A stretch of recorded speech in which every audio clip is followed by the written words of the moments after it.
जय Hind friends. Kashmir the files movie ने कश्मीर का जो इतिहास, खास करके आज़ादी बाद का इतिहास और उसमें से जो 90 के दशक का जो इतिहास है, वो इतिहास के सारे पन्ने, उस इतिहास के सारे चैप्टर्स को पूरे देश के सामने खोल के रख दिया है। जिसको दबाने की कोशिश की गई, जिसको छिपाने की कोशिश की गई, वो सारे इतिहास के पन्ने वो आज एक्सपोज हो चुके हैं। मूवी के डायरेक्टर ने उसके अंदर सिर्फ 10% ही सारे इंसिडेंट को बताया है। बाकी के 90% इंसिडेंट्स आज पूरे देश की जनता उसको ढूंढ ढूंढ कर बाहर निकालती है। उसमें से कुछ ऐसे इंसिडेंट्स मैं आपके साथ शेयर करना चाहता हूँ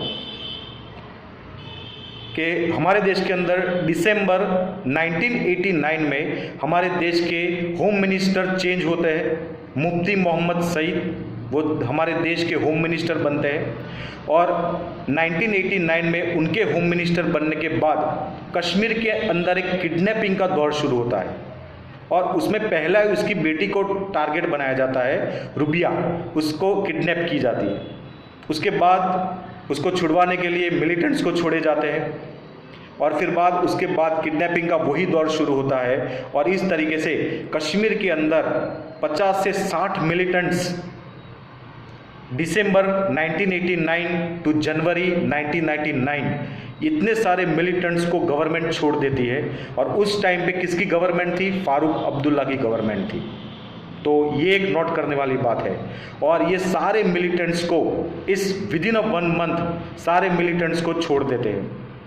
उसके बाद 18 जनवरी 1999 को फारूक अब्दुल्ला अपनी पोस्ट से रिजाइन कर देता है और 19 जनवरी 1999 को कश्मीर के अंदर ये पूरा कांड होता है जो आपने वो मूवी में देखा। तो ये सारा जो है वो प्री प्लानिंग था। क्या एक ही दिन के अंदर ये सारे जो मिलिटेंट्स है वो आ गए? इसके पीछे बहुत सालों की उसके पीछे जो है वो प्री प्लानिंग थी। उसके अंदर उस टाइम की जो कश्मीर की जो गवर्नमेंट, वो परिवार, अब्दुल्ला परिवार, वो मक्कार उमर अब्दुल्ला ऐसा बोल रहा है कि 19 जनवरी को तो फारूक अब्दुल्ला ने रिजाइन किया था, लेकिन उस मूर्ख को ये नहीं मालूम कि 18 जनवरी को उसने रिजाइन किया, दूसरे दिन ये कांड हुआ।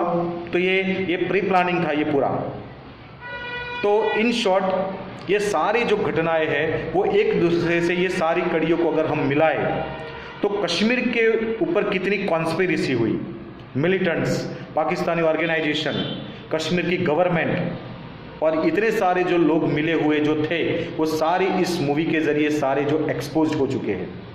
अब इस मूवी के बाद मूवी देख लिया, this is not a and, this is the beginning. इस मूवी के बाद हमारे देश की जनता का जो फर्ज क्या है, तो इस मूवी के अंदर जो दिखाया गया है कि भाई कश्मीरी हिंदू और कश्मीरी पंडित खास करके उनके ऊपर जो जेनोसाइड हुआ, उनका एक्सप्लोटेशन हुआ, उनको फोर्सफुली माइग्रेशन करना पड़ा, तो उनको न्याय दिलाना वो हमारा नेक्स्ट जो टारगेट होना चाहिए।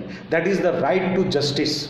इस मूवी के डायरेक्टर का एक हैशटैग है राइट टू जस्टिस, कि गवर्नमेंट के ऊपर हम फोर्स बनाए, गवर्नमेंट के ऊपर हम प्रेशराइज करें, कोर्ट, सुप्रीम कोर्ट के ऊपर हम प्रेशराइज करें कि ये घटनाओं के ऊपर ये एक निष्पक्ष जांच होनी चाहिए। उसके जितने भी सारे उसके अंदर जो इन्वॉल्व है, गवर्नमेंट से लेकर जितने भी मिलिटेंट्स ऑर्गेनाइजेशंस एंड जो भी फैमिली जो है उसके अंदर पूरी इन्वॉल्व है, उसको कड़ी से कड़ी सजा मिले। उसके ऊपर एक इंक्वायरी कमीशन बिठाया जाए। हमारे देश के अंदर छोटा सा भी इंसिडेंट होता है तो सुप्रीम कोर्ट उसके ऊपर एक SIT बिठा देती है। लेकिन इतना बड़ा कांड हो गया, इतना बड़ा जेनोसाइड हो गया, जिसको हम बोल सकते हैं कि भाई वर्ल्ड लार्जेस्ट जेनोसाइड, फिर भी उसके ऊपर ना तो कोई एक्शन लिया गया, उसके ऊपर ना कोई इंक्वायरी बिठाई गई। तो एक इंक्वायरी बिठाए, निष्पक्ष जांच करें और सबसे बड़ी बात उस मुहिम को हम जोड़ दें कि ये सारे जो कश्मीरी हिंदू, ये सारे जो कश्मीरी पंडित, उनको वापस उनकी आन बान और शान के साथ कश्मीर के अंदर वापस उनको लाया जाए। उनको उनके सारे जो है वो प्रॉपर्टीज़ और उनके ये सारे मकान वो उनको दिया जाए और उनकी आन बान शान के साथ, सेफ्टी के साथ और पूरी सुरक्षा के साथ ये सारे हिंदू, कश्मीरी पंडित को वहाँ पे बसाया जाए। तो ये this is not the end, this is the beginning. Right to justice, government को प्रेशराइज करना पड़ेगा। इसके अंदर हमको अगर कोर्ट में जाना पड़े, इसके लिए हमको प्रोसेशन करना पड़े, गवर्नमेंट को प्रेशराइज करना पड़े तो करना चाहिए, लेकिन उनको न्याय दिलवाना ये हर एक भारतीय की फर्ज है। तो right to justice, that is the slogan. Hashtag जय हिंद, जय भारत।